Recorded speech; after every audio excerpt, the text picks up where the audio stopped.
Хархуул аймгийн засаг даргын захирамжаар байгуулагдсан ажлын хэсэг энэ сарын 21-ээс 30-ны өдрүүдэд аймгийн хэмжээнд үйл ажиллагаа явуулж байгаа томоохон зах худалдааны төвүүдэд хүнсний бүтээгдэхүүний чанар аюулгүй байдлын төлөвлөгөөт бус хяналт шалгалтыг хийнэ.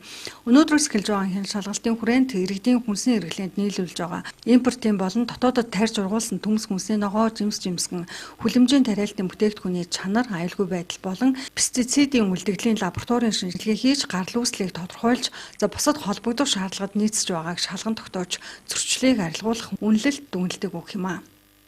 За 4 сарын 9-нд стандарт хэмжээл 100 газрын дарга Батбаатараар ахлуулсан ажлын хэсэг Дархан аймагт ажилласан байгаа. Хүнсний аюулгүй байдлын чиглэлээр хяналт шалгалтын ажил хийгдсэн байгаа. Энэ шалгалтын хүрээнд Дархан аймагт худалдаалагдж байгаа жимс хүнсний ногоо зарим төрлийн чинжүүнээс пестицидийн үлдэгдэл илэрсэн гэсэн тийм өрсөн дүгнэлт гарсан байгаа.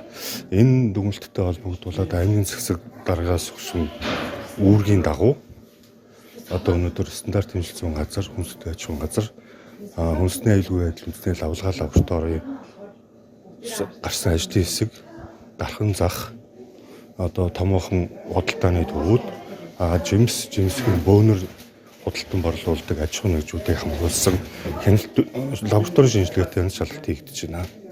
Энэ шалгалтын хүрээнд нийт 100 орчим дээжийг шинжилгээнд хамруулж хариуг нь гаргаж баталгаажуулах юм байна. Хариу бол 7-оос 10 хоногийн дотор гарах байна. Ажлын хэсгийнхэн өнөөдрөөс эхлүүлж байгаа төлөвлөгөөт бос шалгалтынхаа хүрээнд төмс хүнсний ногоо жимсгнээс нийт 100 гаруй дээжийг авч шинжилгээнд хамруулж баталгаажуулахаар энэхүү ажиллаж байна. За ямар нэгэн хүнсний бүтээгдэхүүнтэй холбоотой чанар аюулгүй байдлыг бол одоо хэл гайл дээр хяналтыг сайн тавих хэрэгтэй гэж боддог.